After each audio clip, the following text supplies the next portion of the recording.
What happens when a former royal sits down for what seems like a friendly chat, only to have her entire narrative systematically dismantled on live television?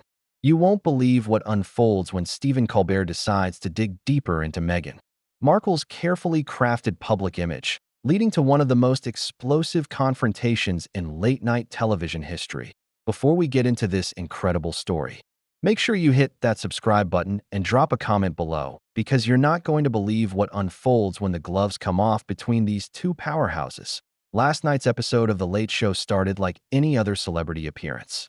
The studio audience was buzzing with excitement as Stephen Colbert introduced his guest with his trademark charm and wit. Meghan Markle walked onto the stage wearing an elegant cream-colored blazer, her signature smile radiating confidence as she waved to the enthusiastic crowd. The applause was thunderous, and for a moment, everything seemed picture-perfect. Welcome back to The Late Show. I'm Stephen Colbert, and tonight we have the incredible Meghan Markle with us, Stephen announced, his voice carrying that familiar blend of warmth and subtle mischief that his viewers know so well. Duchess, former actress, podcast host, and someone who's never shy about speaking her truth. Meghan settled into the guest chair, crossing her legs with practiced grace. Thank you so much for having me, Stephen. It's wonderful to be here. Now, you've been making headlines recently with your new ventures, your advocacy work, and of course, your ongoing narrative about your time within the royal family. Stephen began, his tone still light, but carrying an undercurrent that suggested he had done his homework. You've been quite vocal about feeling silenced during your time as a working royal. Absolutely, Meghan replied, her voice taking on that familiar cadence she uses when discussing her royal experience. I think it's important for people to understand that there were many times when I wanted to speak up, when I felt it was necessary to correct false narratives, but I was told that wasn't possible. The institution has very specific ways of handling things. Stephen nodded thoughtfully, his fingers steepled as he leaned forward slightly. That's fascinating because I've been doing some research, and I came across some interesting information about your time before joining the royal family. Your activism, your blog, your very public statements about various issues. Something flickered across Meghan's face, a brief tightening around her eyes that viewers at home might have missed, but the studio audience could feel the subtle shift in energy. Yes, I've always been passionate about using my platform for positive change. Right, and that's admirable, Stephen continued, his journalist instincts clearly engaged. But I'm curious about something specific. You've repeatedly talked about how you researched very little about the royal family before marrying Harry, that you didn't really know what you were getting into. You've said this in multiple interviews, including your sit-down with Oprah. Meghan's smile remained fixed, but there was a new tension in her shoulders. That's correct. I think many people assume that because someone is in the public eye, you would naturally know everything about another public figure or institution, but that wasn't my experience. Stephen mused, and anyone familiar with his interviewing style knew that was rarely a good sign for his guests. That's where I'm getting confused, because I have some information here that suggests otherwise. He reached for a small stack of papers on his desk, and the cameras caught Meghan's eyes following his movement with laser focus. The studio audience was starting to sense something was building, that familiar electricity that comes before a major revelation. You see, I have some screenshots here from your old blog, The TIG, from 2014, Stephen said, his voice still conversational, but with an edge that hadn't been there moments before. There's a particular post where you wrote quite extensively about watching Princess Diana's funeral as a young girl, how it affected you, how you followed the royal family's story over the years. The color seemed to drain slightly from Meghan's face, but she maintained her composure. I think there might be some confusion about what I actually wrote, Stephen. Oh, I don't think there's any confusion at all, Stephen replied, his tone becoming more pointed. In fact, let me read this directly. You wrote, and I quote, I was 11 years old when I watched Diana's funeral with my mother, crying at the beauty and tragedy of it all. I've followed the royal family's journey ever since, fascinated by the intersection of duty and humanity. End quote. The studio had gone noticeably quieter, and Meghan's media training was clearly kicking in as she tried to navigate this unexpected challenge. Stephen, I think you're taking that out of context. Having a general awareness of major world events. Doesn't mean I understood the intricacies of royal protocol or what it would actually mean to marry into that family. But that's not what you said in your interviews, Stephen pressed, his voice gaining momentum. You specifically said you didn't know much about Harry beyond what your friend told you, that you didn't Google him, that you were blissfully unaware of what you were walking into. Those were your exact words. I think there's a difference between being aware of someone's existence and truly knowing them, Meghan replied. But her voice had lost some of its earlier confidence. Anyone can read about someone online, but that doesn't mean you know who they really are. Stephen leaned back in his chair, and viewers could see him processing her response with the sharp, analytical mind that made him such a formidable interviewer. That's a fair point, but I have more information that I think your audience might find interesting. He pulled out another sheet of paper, and this time Meghan's discomfort was becoming more visible. She shifted in her seat, and her hands, which had been gracefully gesturing throughout the conversation, were now clasped tightly in her lap. I also have records of you attending several royal watching events in Los Angeles, including a viewing party for William and Kate's wedding in 2011, Stephen continued. There are photos, social media posts, witnesses who remember you being quite knowledgeable about royal protocol and history.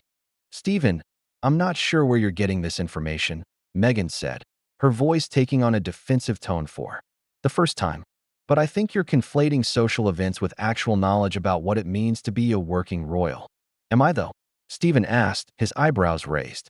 Because I have a quote here from a friend of yours, someone who spoke to a magazine in 2017 right after your engagement was announced. She said, and I'm reading directly from the article, Meghan has always been fascinated by the royal family. She knew everything about them, their history, their protocols. She used to joke that she was born to be a princess. The audience was now completely silent, hanging on every word. Meghan's face had gone through several expressions, surprise, concern, and now something that looked like anger beginning to simmer beneath the surface. I think unnamed sources in tabloid magazines are hardly reliable, she said, her voice becoming sharper. And I'm frankly surprised that you're choosing to ambush me with this kind of tabloid journalism, Stephen. Ambush, Stephen repeated, his tone incredulous. Meghan, I'm a journalist. This is what journalists do. We ask questions, we seek truth, we hold people accountable for their public statements. You've built your entire post-royal narrative on the premise that you were naive and uninformed about what you were getting into. And that's the truth, Meghan insisted. But her voice was rising slightly, and the careful control she had maintained was starting to crack. Is it, though? Stephen asked, his voice calm but relentless. Because if you were as informed as the evidence suggests, then your entire victim narrative changes, doesn't it? If you knew what you were getting into, if you understood the constraints and expectations, then your complaints about being silenced take on a very different meaning. The tension in the studio was now palpable, and viewers could sense that this conversation was about to cross a line that neither the host nor the guest had anticipated when they sat down together just minutes earlier. What happened next would transform this celebrity interview into a full-blown confrontation that had viewers across the country glued to their screens, watching as two masterful communicators prepared to engage in verbal warfare. Meghan's composure, which had been her strongest asset throughout years of public scrutiny, was beginning to show cracks. Her jaw tightened visibly as she processed Stephen's challenge, and when she spoke again, her voice carried a sharp edge that cut through the studio's thick atmosphere. You know what, Stephen? I'm really disappointed in you right now, she said, her eyes flashing with unmistakable anger. I came here thinking we were going to have a respectful conversation about my work, my advocacy, the positive things I'm trying to accomplish. Instead, you're sitting here trying to tear me down with cherry-picked quotes and anonymous sources. Stephen didn't flinch. If anything, her defensive response seemed to energize him further. Meghan, these aren't anonymous sources. These are your own words from your own blog. These are documented public events that you attended. I'm not tearing you down. I'm asking you to reconcile the contradictions in your public statements. Contradictions? Meghan's voice rose another notch, and several audience members shifted uncomfortably in their seats. The only contradiction I see here is between the Stephen Colbert I thought I knew, someone who fights for truth and justice, and the person sitting across from me right now, who seems more interested in playing gotcha journalism than having an honest conversation. Fighting for truth and justice is exactly what I'm doing, Stephen replied, his voice remaining steady despite the escalating tension.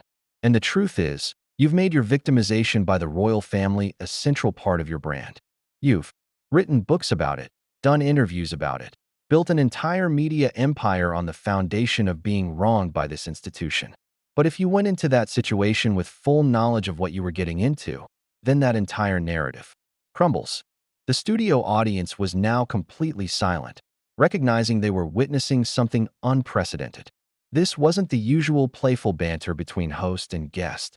This was a full-scale interrogation, and Meghan was clearly struggling to maintain her media-trained facade. You want to talk about truth? Meghan shot back, her voice now carrying the full force of her anger. Then let's talk about the truth of what it's like to be a woman of color walking into that family, into that institution, and facing the kind of racism and discrimination that I faced every single day. I'm not questioning your experience of racism, Stephen said firmly. That's not what this is about, and I think you know that. This is about honesty, about consistency in your public statements. You can't have it both ways, you can't claim to be naive and uninformed while simultaneously having a documented history of deep engagement with the very institution you're criticizing. Meghan's hands were now visibly trembling with rage, and she leaned forward in her chair, her voice becoming dangerously quiet. How dare you question my experience? How dare you sit there and tell me what I knew or didn't know about my own life? I'm not telling you anything about your own life, Stephen replied, his voice gaining strength. I'm asking you to explain why your public statements don't match the documentary evidence. I'm asking you to be honest with your audience, with my audience, with the people who have supported you and believed in your story. My story. Meghan's voice cracked with disbelief. My story? You're talking about my life like it's some kind of fabricated narrative. These aren't stories, Stephen. This is my reality. This is what I lived through. And I believe you lived through difficult experiences, Stephen said, his tone becoming more pointed. But I also believe you went into those experiences with far more knowledge and preparation than you've ever publicly admitted. And that matters, Meghan. That matters because it changes the entire context of everything that came after. The cameras captured every micro-expression on both their faces. Stephen's determined focus, Meghan's barely contained fury. The studio lights seemed to intensify the drama, casting sharp shadows that made both figures look like they were engaged in a battle much larger than a simple television interview. You know what this is really about? Meghan said, her voice now carrying a dangerous edge. This is about a powerful white man trying to diminish a woman of color who dared to speak her truth. This is about someone who claims to be progressive, showing his true colors when faced with a black woman who refuses to be silent. Don't you dare, Stephen said, his voice cutting through her words like a blade. Don't you dare try to make this about race when it's about accountability. Don't you dare try to weaponize your identity to avoid answering legitimate questions about your public statements. The audience audibly gasped at the directness of his response. This was Stephen Colbert as they'd never seen him before, not the charming host or the satirical comedian, but the serious journalist who had cut his teeth in the world of political commentary. Weaponize my identity? Meghan repeated, her voice rising to near shouting levels. Are you serious right now? Are you actually sitting there telling me that talking about my experience as a black woman in a predominantly white institution is weaponizing my identity? I'm telling you that you're using your identity as a shield to avoid answering direct questions about inconsistencies in your public statements, Stephen replied, his voice unwavering. And I'm telling you that's not going to work here. This audience is too smart for that, and frankly, they deserve better from you. Meghan stood up abruptly, her chair scraping against the floor with a sound that echoed through the now silent studio. I don't have to sit here and listen to this. I don't have to subject myself to this kind of interrogation disguised as an interview. Actually, you do, Stephen said, his voice carrying a note of steel that surprised even longtime viewers.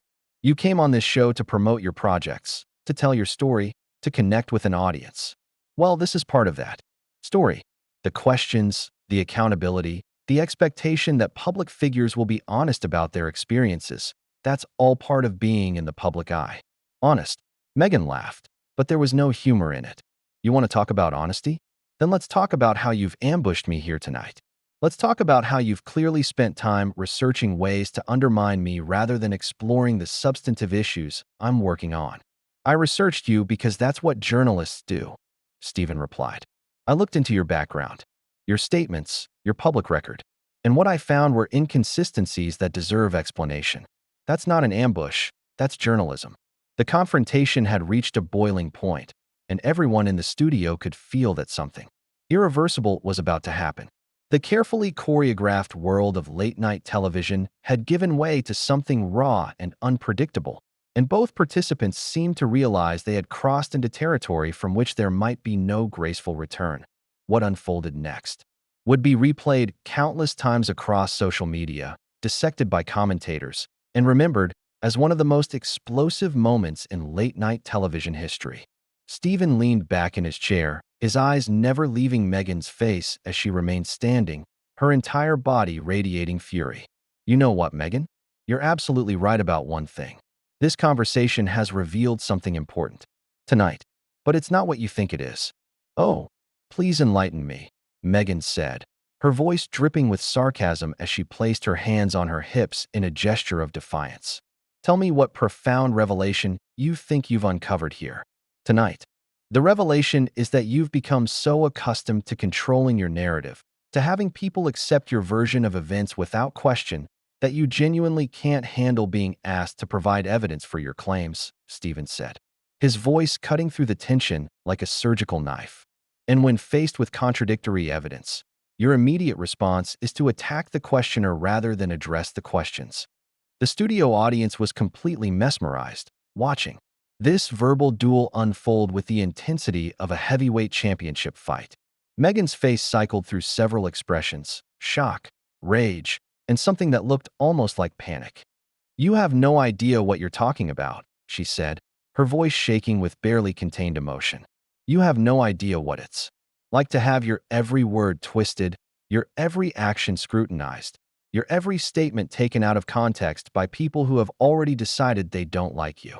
Actually, I do know what that's like, Stephen replied, his voice carrying the weight of his own years in the public eye. I've been in television for decades. I've had my words twisted, my actions scrutinized, my statements taken out of context. The difference is, I don't blame everyone else when I get caught in an inconsistency. I own it, I explain it, and I move forward. Don't you dare compare your experience to mine, Meghan shot back, her composure completely shattered now. You're a white man in America. You have no idea what it's like to be a black woman facing the kind of institutional racism that I've faced. And there it is again, Stephen said, his voice rising with frustration. Every time you're asked a difficult question, every time you're confronted with evidence that contradicts your narrative, you immediately pivot to identity politics. You use your race and gender as a shield to deflect from the actual issues being raised. Because that's my reality. Meghan exploded, her voice echoing through the studio. That is the lens through which I experience the world. And if you can't understand that, if you can't see how that affects every interaction I have, then you're part of the problem. No, Meghan, Stephen said, standing up from his chair for the first time during the interview, his voice carrying an authority that commanded attention. The problem is that you've made your identity your entire argument. You've made it impossible for anyone to question anything you say without being accused of racism or sexism. And that's not just intellectually dishonest, it's dangerous. The cameras captured the moment when Meghan's face went completely white, then flushed red with rage. How dare you lecture me about what's dangerous?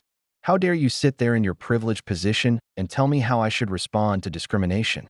I'm not telling you how to respond to discrimination, Stephen replied, his voice now carrying the full force of his convictions. I'm telling you that claiming discrimination as a way to avoid accountability for your public statements is wrong. And I'm telling you that your audience, my audience, deserves better than that. Your audience? Meghan laughed bitterly. Your audience? Let me tell you about your audience, Stephen. Your audience is exactly the type of people who would rather tear down a successful black woman than examine their own biases. Your audience is the reason I left that family, that institution, that entire system in the first place. My audience, Stephen said, his voice becoming dangerously quiet. is made up of people who believe in truth, who believe in accountability, who believe that being a public figure means being willing to answer difficult questions. And right now, you're proving that you're not willing to do any of those things. The studio had become a powder keg, and everyone present could feel that the explosion was imminent. Meghan's hands were visibly shaking, and her carefully applied makeup could no longer hide the emotional turmoil written across her face. "You know what?" she said, her voice becoming eerily calm in a way that somehow felt more dangerous than her earlier shouting. "I'm done. I'm done with this conversation. I'm done with this interview. And I'm done with people like you who hide behind the guise of journalism while actually just trying to tear down women who dare to speak their truth. Women who dare to speak their truth, or women who can't keep their story straight?" Stephen asked, delivering what would become the most quoted line of the entire confrontation. The question hung in the air like a challenge, and for a moment, the entire studio held its breath. Meghan stared at Stephen with an expression that combined shock, rage, and something that looked almost like betrayal. "That's it," she said, her voice barely above a whisper but carrying more venom than all her previous shouting. "That's absolutely it. I will not sit here and be insulted by someone who clearly invited me here under false pretenses." She turned toward the side of the stage, her movement sharp and decisive. "Where's my publicist? Where's my team? We're leaving. Now." "Meghan, wait," Stephen called after her, but his voice lacked any real conviction. He had pushed the interview to its breaking point, and they both knew there was no coming back from this moment. "No," she said, spinning back around to face him one final time. "No, I will not wait. I will not stand here and be ambushed by someone who clearly has an agenda. This wasn't an interview. This was a hit job. This was journalism," Stephen replied, his voice carrying a note of finality. "This was asking tough questions and expecting honest answers. If you can't handle that, then maybe you shouldn't be in the public eye." The final blow landed with devastating precision. Meghan's face went through a range of emotions: hurt, anger, and finally, a cold determination that everyone in the studio could feel. "You'll regret this," she said, her voice low and controlled. "You'll regret treating me this way, and you'll regret showing your true colors to your audience." "The only thing I regret," Stephen replied, "is that you couldn't just answer the questions honestly." Without another word, Meghan turned and walked toward the stage exit, her heels clicking against the floor in a staccato rhythm that echoed through the silent studio. The cameras followed her as she moved, capturing every step of her dramatic departure. Just before reaching the exit, she paused, turned back toward the audience, and delivered her final words of the night. "You all just witnessed exactly why I left that family, that institution, and that entire system. When you dare to speak truth to power, when you dare to challenge the status quo, this is what happens. They try to destroy you." And with that, Meghan Markle walked off the stage, leaving Stephen Colbert standing alone in front of his desk, the studio audience in stunned silence, and millions of viewers at home trying to process what they had just witnessed. The carefully controlled world of late-night television had just experienced its most explosive moment, and neither participant would emerge from this confrontation unchanged.